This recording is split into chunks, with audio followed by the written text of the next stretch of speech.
Welcome to the XY Advisor Podcast, a global community of financial advisors sharing and learning with one another to drive the positive evolution of financial advice. To get involved, go to xyadvisor.com or simply download the XY Advisor app.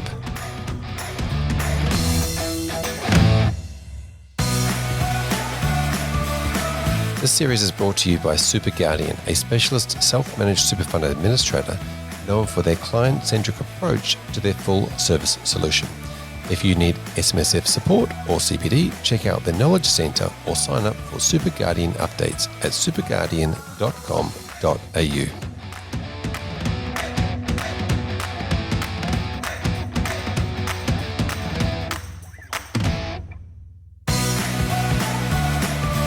Welcome back to the XY Advisor Podcast. I'm Fraser Jack, and today we are still continuing with our self-managed super fund series, and I'm joined by Aaron Dunn. G'day, Aaron. G'day, Fraser. How are you? Very well, thank you. Now, you're from Smarter SMSF. Do you want to tell us about that?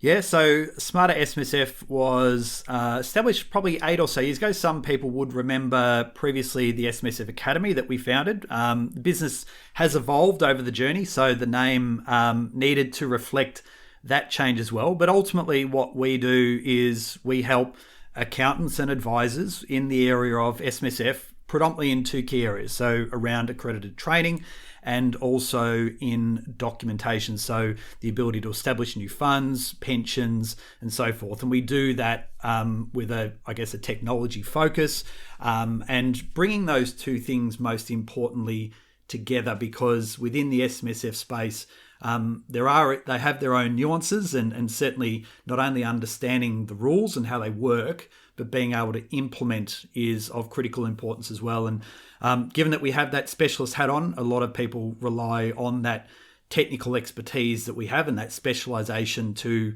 effectively implement. Yeah, fantastic. And one of the themes that certainly come through a lot of these conversations I'm having is it was always done very manually. And the better that the technology can make things simpler and easier, and also the training part, the training part from the members, the trustees, the advisors, all the other professionals around the outskirts of it, not just planning. So fantastic, great to chat to you. Now, tell us about your how did you get into this? Tell us about your journey. Yeah, so fell into it, I guess. Back in the mid 90s, so showing my age, and those are old enough and remember they were called excluded funds back then. So self-managed super funds as an industry didn't exist until 1999. So so started out as just a graduate accountant, so CPA by trade now, and but worked within a business that was a practice that had both accounting and financial advice into it, and ultimately morphed into what was known as Snowball Financial Group. And then that opened up a whole range of opportunities, more specifically in the SMSF space, where over a period of 10 or so years, we created quite a sizable SMSF business that supported a network of advisors right around the country. So from that, I was sort of going on this journey of change each and every year, because we would see acquisitions in the business. All of a sudden, I would be doing trips to Sydney regularly, and then we'd have advisors in Perth and Queensland. And there was this technical, service and need for information. And then we would naturally pick up a whole range of SMSF work off the back of that. And to the point where we ended up building a specialist division out, and I became the head of SMSF in that organisation. And then it was around the superannuation system review in about 2009, 2010 that I actually started writing a blog myself, and the chair of that super system review, Jeremy Cooper, sought me out for a discussion and obviously for some of the content that I was writing at that point in time on phase 3 of that super system review. Now, to get a meeting request with the chair of a government review is quite challenging in itself. So for me to have a phone call from Treasury asking for me to come in, I rang the CEO of our public company at that time, and he said, "What have you done? Are you in trouble?" And in essence, I said, No, I've got a meeting with Treasury and the chair on Tuesday." And he's like, "I'm coming." And I said, "No, you're not."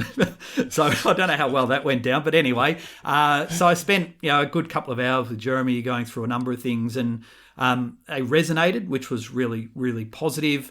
Asked me to make a submission around those things. And fortunately, some of those actually did become law. And a lot of it I spoke about were what I call the bookends of our system, and the fact that we did need to improve the advice process, and we also needed to tidy up the audit component of the industry as well. And here we are today, where we do have regulations around who can actually provide advice and who can actually conduct the audit.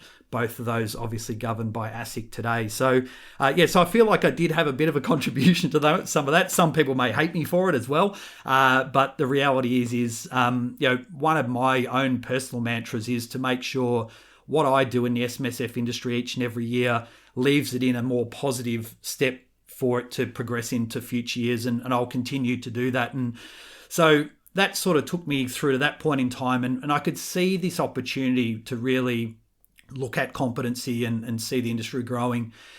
So took that opportunity to sort of go out on my own, needed to sort of build up to the business as to what it is today, and focused on that training component. But then again, as we've done more and more work, research into the industry, it has evolved, and we've seen that it's fine to be able to train people and know what to do, but it's that effectual implementation that people need. And again, we've started to really identify that, and hence why we've built out now a membership-based business that people can not only access the training courses and stuff that we run, but they can then also, as I mentioned up front, access documentation to effectively implement, like I said, from setting up a fund all the way through to income streams and when a member dies and so forth. So it's been quite an interesting journey. I'm never bored, but I think the flexibility of giving me the time and energy to do what I'm really passionate about has been very rewarding on my side of things. Yeah, fantastic. And you can definitely hear the passion in your voice as you speak about it. Obviously, as you just said before, you've seen a lot, you've been through a lot, and a lot of the themes that come out of this is it is a particular sector where experience is key, and obviously there's a lot that can go wrong, and the best way to learn that is knowing about that to start with, but also from somebody that's been through it before and has made those or seen the mistakes happen and know what to avoid more than what to do. Now, Jeremy Cooper is a great gentleman. We had him on the podcast a few weeks back, so if you haven't heard that episode, go back and have a listen. But I can just imagine your boss waiting for you to go to a government, almost like an inquiry. This is a positive thing. I'm pretty sure they would have been freaking out. Yeah, correct. Yeah, so it was when I got I remember getting the email. I remember it vividly, and the subscriber to the blog post and stuff, and then it was funny because only a couple of years ago, our SMSF conference in Melbourne, I caught up with Jeremy again there, and we had a beer and we got talking about the report, and he said, "I've still got a whole bunch of the final reports, paper copies in their plastic and whatever." And he said, "I'll send you one." And he did. So he sent it, he signed, he said, "Thanks for your contribution, really appreciate it." So, even to this day, we still do keep in touch and talk generally when we do catch up at events. Seems a bit of a long distant memory at the moment, but the reality is that's the case. But it's good to talk to people about what's happening in the industry generally. And I do spend a lot of time trying to interact within the profession and with the regulators and the like, because it's helping not only us to understand where we want it to go, but I think it's important that the regulator needs to as well, because in some instances, they only ever see the bad stuff. They don't really actually get to understand what's happening in practice, and having that interplay between being a practitioner but also having that technical knowledge and how it should actually look. I think as a profession, the more that we drive the standards that we want rather than trying to be dictated from us from regulators, I think we're going to be better off in the long term. Yeah, absolutely. It's definitely a hard game creating regulations, and you do it often for masses of people, whereas this particular sector, everything seems to be so personalised that it'd be a very, very difficult thing for a regulator to create regulation when so many cases are, different. Yeah, without question, I think that's a big challenge for. We look at an area such as investment strategy, and the ATO had a crack at a couple of things a couple of years ago around limited recourse borrowing and the fact that people were investing in property and some concerns around diversification and the like. And and I was actively involved in some of that discussion with the ATO then. And if they had their time again, the way that they wrote that letter probably wouldn't have been written that way. But it should have said that they would have been much better having choice. You do have choice. That's one of the great things about running your own fund. But it does come with its own obligations that individuals need to be aware of. And that's the journey for us as professionals to be making sure that trustees are aware of. It's never about that the trustee needs to be as knowledgeable as what the advisor is, but it's got it. They have to be well informed, which means it puts a much higher obligation on us as professionals to know and have a level of specialisation and specialised understanding to be able to support that relationship, because there is a lot of implied trust where that trustee does have that relationship with the advisor because of the extra responsibilities that come with them being a trustee of their own fund. Yeah, absolutely. Now, as you mentioned before, there's two main parts of what you do on a day-to-day basis. The big part of it is the training side of it, and then the second part is that preparing and helping advisors through the technology platform with the documentation. Let's start with a lot of the training stuff. How do you provide that at the moment? Yeah, so a couple of ways. So first and foremost, we have been building out as part of our platform a catalogue of training. So we run quarterly technical updates by web-based training. Then we're running specialist topics. But one of my projects in lockdown in Melbourne last year was to get stuck back into building out a course. We did it a few years ago in partnership with a different business and then kind of let that go. But what we have now done is we've gone back and built out what we call our SMSF Foundations course. So it was something like 50,000 words in lockdown in terms of the course content. But we've built out 7 modules, 21 CPD hours here for practitioners to be able to work through. And we've done that in an e-learning format where it's available for the user to be able to look at individually, and they can do that via our platform, all mobile responsive. But we've also created it for what I'd call as a wholesale environment. So it could be utilised by licensees as much as an individual. And if people have their own learning management systems, then what we've done is we can then provide all that file information to them. And we've done that with a number of people in recent times, including Momentum Media, that obviously deals with IFA and SMSF Advisor and the like. So there are two things. Love to get back on the road, which we're hoping, fingers crossed, to be able to do. We do run face-to-face events as well to obviously complement a lot of the online training that we do as well. Yes, exactly right. And I love the e-learning concept, and people can consume that content at their own time, on demand as we call it. So that's fantastic. But you're absolutely right. Getting into a room with a bunch of people, engaging and having that interaction is also very good. And the few, as this goes, as we're talking today, there's been a few events that have taken place in live rooms, and people I think are really starting to embrace that concept again. And I think we've missed it a little bit. Yeah, agree. Like I did my first one about a month or so ago, just before lockdown, in Melbourne, down at the ROCV Club in Torquay, and to get up in front of a room of 120 people again, it was fantastic. I did drop a joke in just to sort of test the room out. It was, well, what's the difference between me standing up here today and if you attended any of my training in the past 12 months?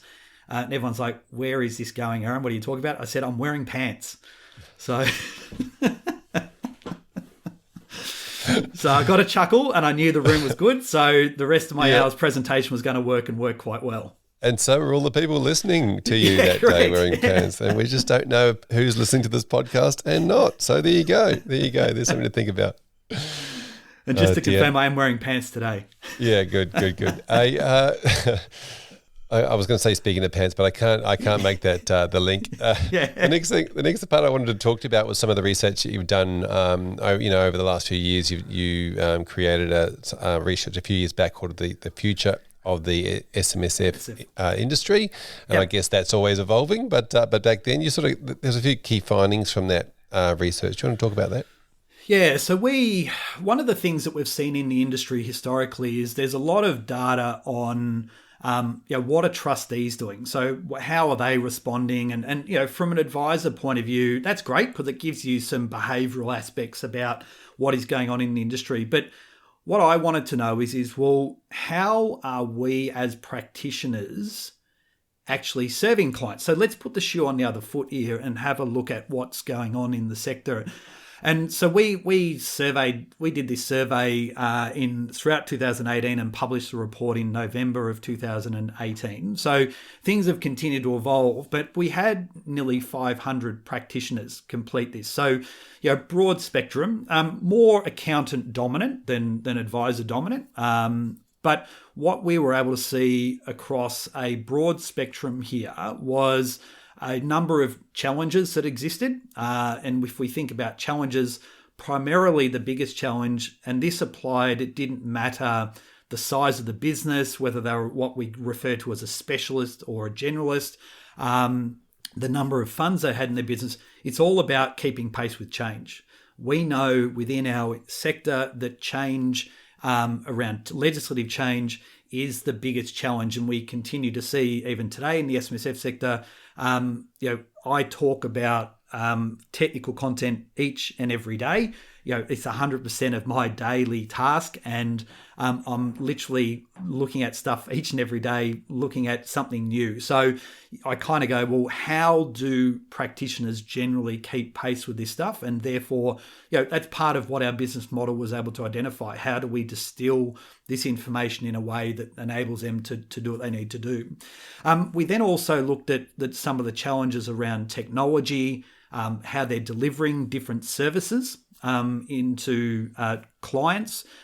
We spoke about that operational way in which they're running their business. Are they including SMSFs as part of their general business, or are they actually specializing? And what we did see, because this is the third piece of research that we've done, is that we now saw about 1 in 5 practices that actually built some level of specialization into their business. And that starts to occur around the 70 fund mark, where a business would have, sort of north of 70 funds, because they could start to justify bringing in specific resources to be able to handle that. So, it was quite a fascinating piece of research. It really did line up with some of the ATO data that we've seen around the number of funds and the proportions between number of funds that a practice has and the level of revenue that really supports that as well.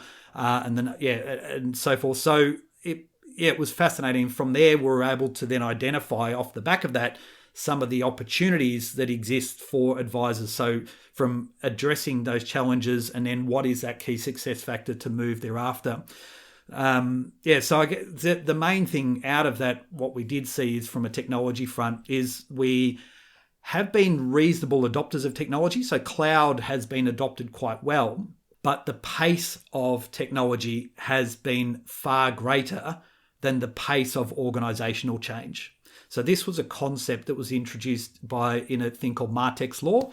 And what we found was very similar here. All the efficiency gains that we saw out of this research was basically provided by the software provider rather than within the organization. And that's a people thing. That's a way in which organizations are prepared to make that change. And it's interesting, when I did a presentation at the SMSF National Conference earlier this year, virtually, we went back and looked at that concept. And within the COVID environment, we said, well, what impact has COVID actually had on this concept to Martech's law? And the reality is we have been quite fortunate as an industry, because the adoption of technology and our ability to adapt reasonably quickly due to COVID was a huge factor in us to be able to continue what we do. And what I mean by that is that we were able to, work from home, keep doing what we're doing, have meetings online with clients, and generally keep things going along, whereas a lot of industries weren't clearly able to do that. And that's redefining the way in which we obviously work generally. But we've been able to pivot quite quickly so that we could respond to those needs. And now it's this continued uptake of technology, because the pace of change of technology is not going to change. It's only going to get more and more rapid in terms of what we need. So the way in which we have to respond going forward, it's not just let's change for the sake of COVID and let's revert back. We need to continue to adapt and evolve, because technology is going to continue to adapt and evolve as well. Yeah, this has been a really interesting thing during COVID, and I guess it's not just just in one sector. Yeah. It's public in general. We've obviously got the advisors evolving with technology, but we've also got the trustees and the individuals and the members, and let's just face it, consumers generally now all know how to use a QR code, and now they know they've all evolved as well. It's a very different. Every single stakeholder in the process has evolved over that time.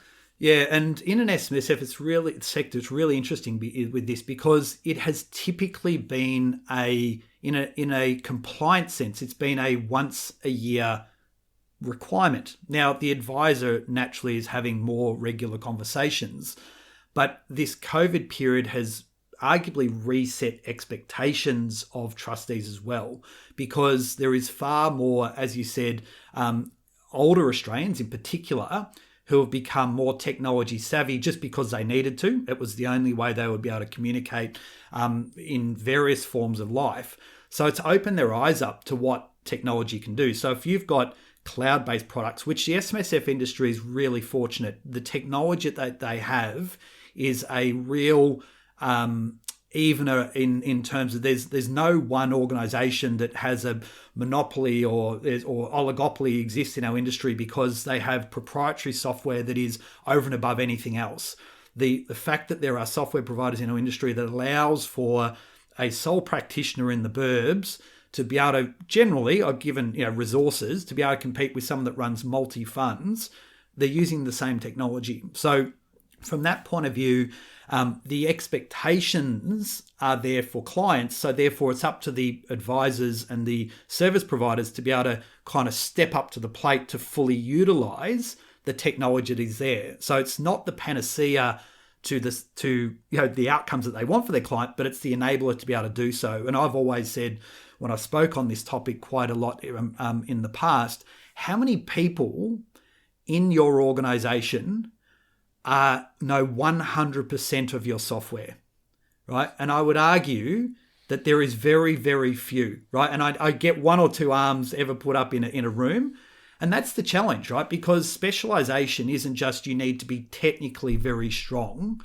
You actually need to know how to extract every last little bit out of your software to enhance the value proposition that you can provide to your clients. And again, that's not just SMSF specific, because there is, what I find a lot of times, there's a lot that is left on the table because there's not the time, effort, and energy that's put into systems and processes within the organization to continue to look at change and improving value to your clients. Because in an SMSF sense, what we see is the more that practitioners continue to do the same as what they do, there will be elements of that automation and AI and machine learning and stuff will start to compress down, which is then going to impact on the pricing that can be charged. So I talk about maintaining value by value stacking.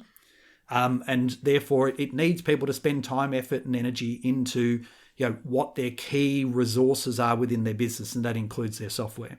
Yeah, exactly. And that now you mentioned the 70 funds is an interesting number for specialization. But just on the concept before we get into that specifically, Yep. on the concept of specialization versus the general. And I'm going to refer to the medical industry here. Obviously, there's specialists in the medical industry, and then there's GPs or general practitioners. And to go see a specialist, you really are referred by a GP. They sort of do that triage, I guess you could call it, to see if this is appropriate to you. But in our sector, we sort of have specialists, and the public can go directly to. Yeah. So it's the perfect analogy. It is the perfect analogy because that's what you would expect to have happen.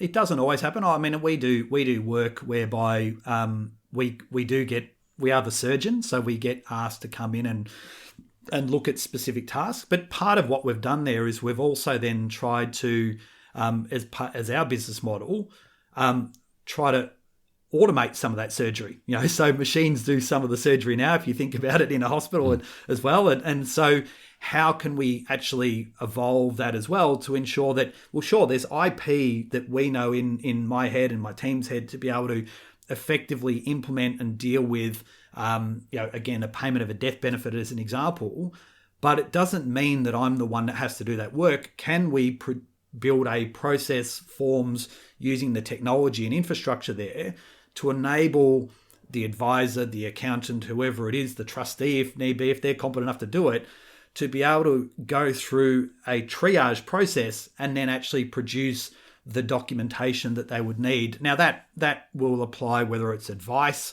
whether it's compliance related. So there is a real opportunity here for those that specialize in this area. And I think I spoke about up front about the advice gap as well, because those that really specialize and specialize quite deeply in this will pick up a lot of work because of that general gap. But it is a large challenge, going back to your original question, because we don't see ordinarily this is outside of the scope of really how I'm skilled. But they still try and sort of punch through. Oh, hang on, let me grab the scalpel and I'll try and cut an incision here. And it's not too bad, but it's not perfect. And that's not, it's not the right way to go about it. And so hopefully as this industry evolves and it will become interesting with the advice landscape moving forward. There's always been this discussion about, whether there needs to be an additional layer within the regulations about being able to provide specialist advice in the SMSF sector. And that's really determining, who should hold the scalpel. Yeah, it certainly is. And we'll get into the technology piece shortly because I want to go through that as well. But before we do that, you sort of touched on the idea of what the advice framework is at the moment. And let's sort of go through that, where it's come from, some of the framework that worked and didn't work and what that might look like in the future. Yeah, so to me, the concept of the limited advice framework clearly hasn't worked. I get the rationale as to why the government wanted to do it. I'm certainly in the camp where the imposing a limitation on just being able to set up an SMSF without any sort of advice. I'm certainly was an advocate for that because I think there are too many stories of people going in for the wrong reasons, and that does leave a bad taste in the sector that is wholeheartedly moving along quite strongly, and every review that happens kind of supports that. So we still need the robust framework that sits around it, but there is a recognition that the current arrangement doesn't work for accountants, and there is a need to have to revisit that, but revisit it in line with a lot of the other work that's being done with financial advisors at the moment, which is, of course, so we're seeing single disciplinary bodies. We're also seeing adjustments around the requirements to have to comply with the TPB and sort of consolidating a lot of the process. And one of the things that I'm a big advocate for going forward is this kind of simplified advice piece for SMSFs. Now, last year with COVID, we saw a legislative instrument being issued by ASIC to allow for a record of advice to be provided for someone that wanted to access the 10K early release. Now, it was not used very much at all because it had limitations on the amount you could charge and so forth. But conceptually, I think we were not far from getting that right. Now, that not only included advisors, but it also actually included accountants in that to be able to actually have some conversations with clients around those things. So I'm actually for coming up with a solution whereby we need to break out the concept of strategic advice and look at that independently and separately from the investment advice piece. Now, how that looks is obviously part of the discussion that we need to have ongoing, but SMSFs have always been first and foremost a strategy-focused industry, and then second has become an investment strategy-focused sector. So we've got to address those two things independently. Now, sure, there are going to be advisors that overlap in those things, and great for them to be able to do so. But that's the challenge I think that we need to solve over the course of the next 18 months because there is a huge gap. It's great for advisors who work within that space. They should be looking at how they can see that opportunity and fill that gap. And I know many practitioners in this space that do that and do that quite well. But it doesn't solve the bigger issue because the many few can't solve for the million Australians that are out there that are currently members of SMSF. So and simply ignoring it and letting people go down a self-directed path to do it themselves without understanding all the risks is not the right answer either. It's interesting, because that's exactly what I was thinking of when you were saying that, is the actual consumer at the end. And you're mentioning the idea of that there's a gap, but is anyone pointing out to the consumers where the gaps are? Is there a follow the bouncing ball system or process in place? And obviously there's training available to the members as well and the trustees as well. But there certainly needs to be something that sets out that says, well, you haven't actually covered all these different items. You shouldn't be doing this. Yeah, and there'll be there's going to be gaps in that process whereby again it may be the accountant having the conversation, but there's an identification of an insurance need. Now, again, this is where we go back to our GP versus surgeon. It's not necessarily specialisation, but it's where we start to move outside the scope. And these are all conversations that we've been having for years, but these conversations will have to continue to evolve because the regulations of our sectors continue to evolve as well. Yep, fantastic. Now, I want to sort of shift a little bit, if I can. We're into the different stages of advisors and advice practices that do SMSFs. You've done some work around this and released some documents and paperwork papers, I should say, working papers on this. Do you want to talk about the 5 stages of an SMSF business? Yeah, so this followed on from our Future of SMSF report. So again, as we were digging through the data, and we obviously published our report and sort of kept going back to it. It's like an itch that would keep needing to scratch. And I'm like, there's more in this. And what we ended up identifying was this concept of what are called 5 stages of an SMSF business. And really it looked at the number of practitioners in the space, what that representation looked like, whether they were generalists and specialists, how they were delivering those services. But the most important thing out of it was, from those 5 stages, we identified what was the biggest challenge of that stage, and then what was the key success factor to move them from that stage to the next. So the 5 stages are, we start at the endangered practitioner. So this is the person that is kind of fleeting around in SMSF. Like we were saying before, you've kind of given them a scalpel, but they shouldn't have the scalpel. and what we found is clearly that biggest challenge for them is keeping up to date. But the success factor for them to move on from that is knowledge. So this concept of knowledge is power. So we then move into our steady professionals. So this is a fairly large representation, but they still see SMSF as part of their broader business. So, servicing their clients. And that's whether it's in the context of an accounting practice or whether it's in the context of an advisor. The biggest challenge when we got to that was lack of resources. So I'm just time poor. So I know I need to be doing more, but I literally can't. So what we did see in there, and they thought at that point in time that moving to cloud would fix all their problems. Of course. So yeah, right. What? So it's this whole concept of, well, it's not cloud. It's not just moving to cloud. You've actually got to build a process for implementation, because it's about freeing up resources in your business to be able to then do the things that you need to do to take you across to that next stage. Then we moved into a specialist provider. So this is the first time that there is a recognition in the business that we actually have specialization there. So we've got resources dedicated to doing that.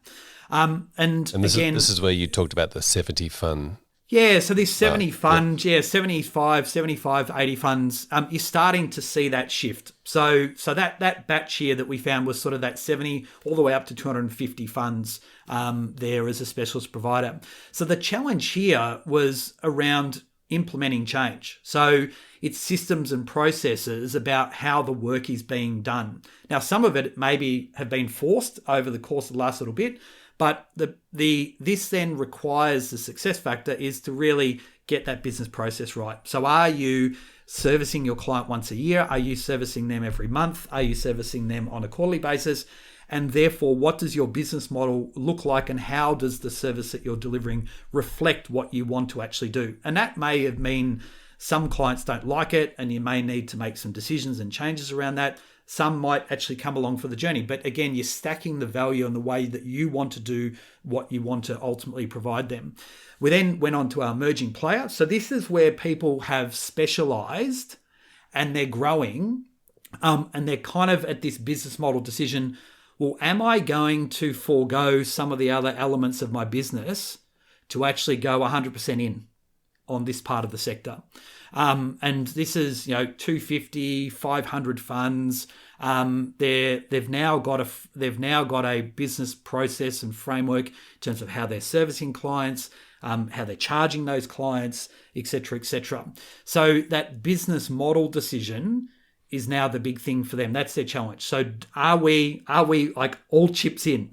Are we pushing them onto the table? Yep. Is this what we're doing? So it then becomes a strategic planning thing for them to go, okay, what do we now need to do to become one of the very big players and be really influential in our marketplace? And that's where we come to our final one, which is our industry leaders. So in this space, it's our data could only really do 500 funds, but there are providers in this space that are now doing many thousands of funds. And it's interesting because the survey found that those that are specialists in that major player or industry leader are setting up nearly 300% more funds than a general practitioner.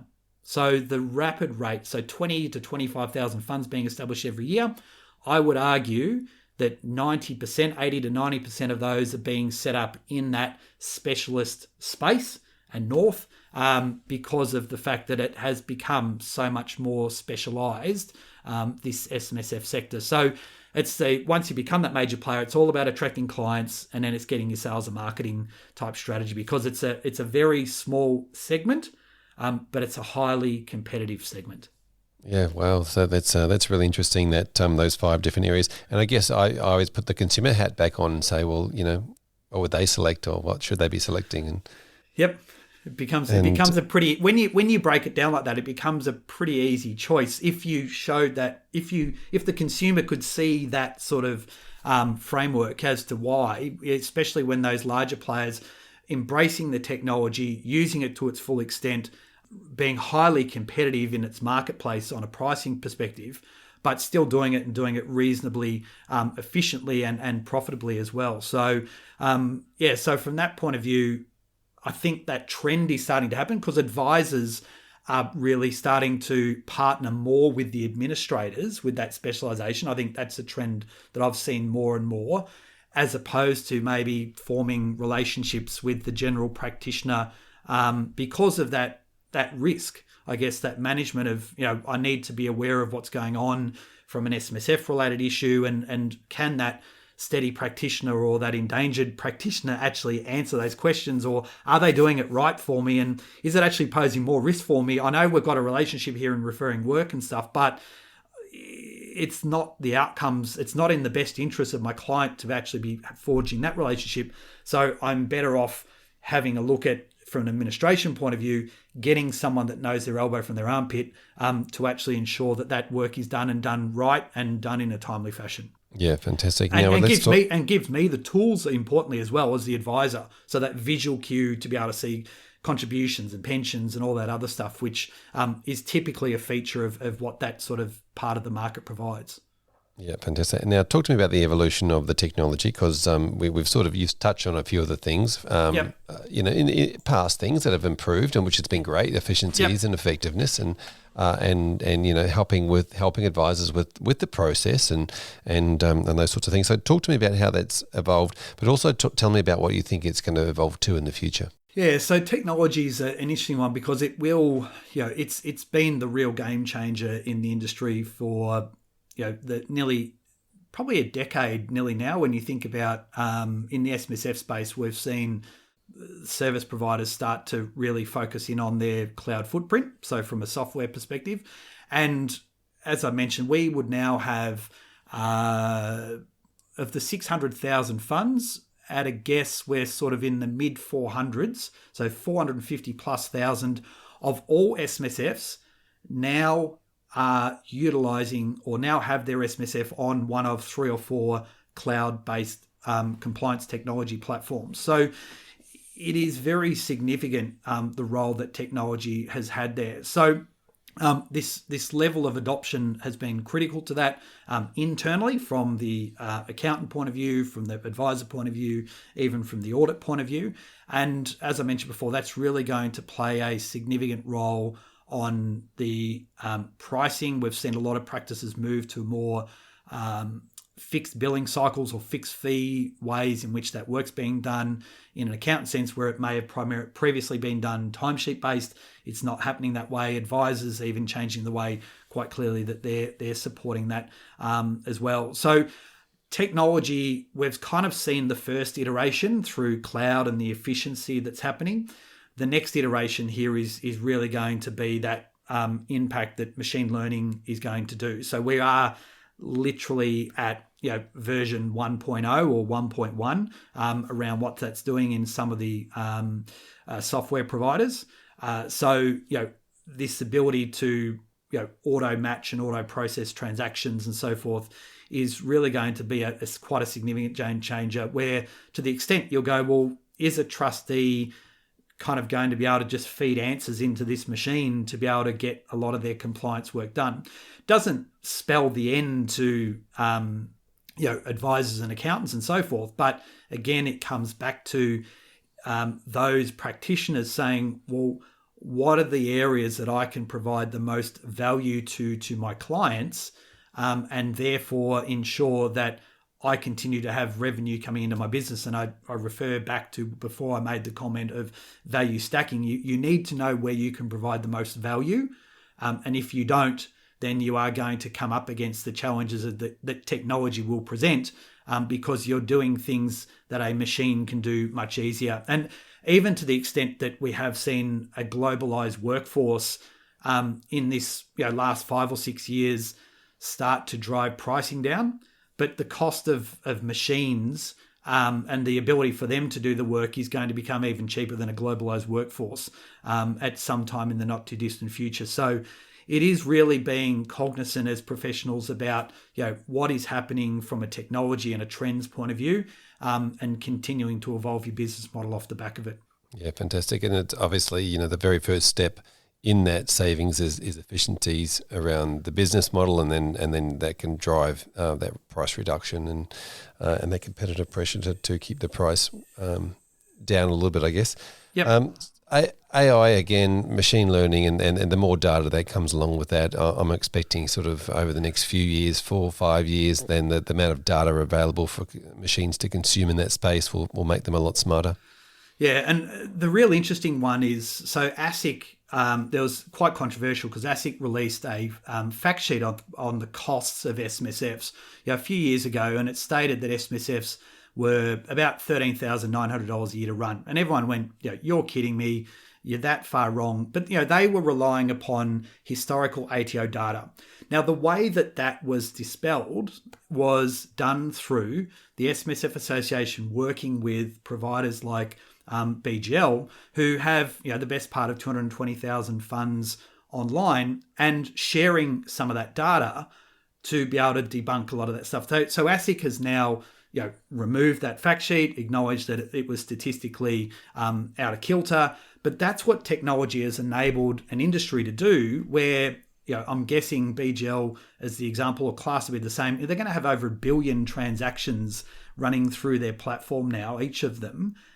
So the ability to data mine and look at information, and that's why the SMSF Association is working with them to try and build reports and to get people to better understand, based upon more real-time information, to know what is going on. And the more that the association can play that advocacy role, the more that we can, as a profession, be driven on standards and expectations that we want to set, rather than coming the other way, where we do unfortunately see examples of the regulators trying to put mechanisms in to protect consumers, but they're not using data that can really stack up because of the historical nature of the reporting that occurs within a lot of government agencies.